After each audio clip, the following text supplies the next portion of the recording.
So I'm gearing up to record the Long Johns. Going to be doing sound for them and also recording some video for a music video, performance-centered music video, meaning that most of what we're dealing with is the audio. That's what we care about, but the video's there to just give it a little interest. In my camera bag here, I've got a slate and a dry erase marker. This is just packing tape over a piece of paper. It works really well. You write on that, erase it with the cloth on the side of this marker here. I've got a wide-angle lens, a B camera. That's my A camera, obviously. Normally what I'll do is I'll put one on a tripod and I'll have the other one floating, kind of flying around, just catching different things. I've got my chargers, extra batteries in there for my camera. In my big bag here, got all sorts of goodies. This is a white balance card. You can use a piece of white paper, but this lets you see how the colors are going to look too. It's also nice to have these grayscales in post-production. You can key your lightest grays off of this, and then your mid grays here and your low grays here, and that'll give you even across the spectrum of the gray colors. Sometimes your bright whites you'll want to be really clean, and your low lights, you might want them to look a little blue. Well, this will tell you where it is absolutely gray, and then you can key them a little bit further blue from that.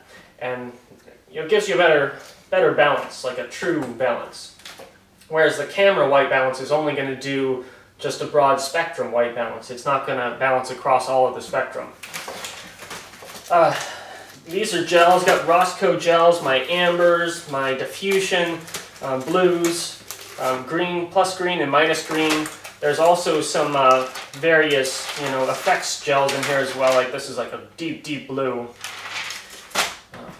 All right, I've got two tripods here. I've got parts to build two light stands. Those are the bases.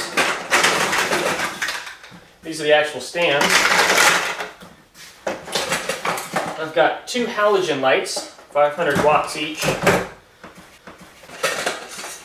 I've got three clamp lights. I've got two with fluorescence and one with tungsten. The tungsten is going to give you a more orange tone. The fluorescents are going to give you more blue. It really depends on where you are and how you're white balancing and what you want to do. Typically I'll use the fluorescents for backlight, so those are blue. I'll use the tungsten as a key, and that'll give you a nice color contrast between the subject and the background.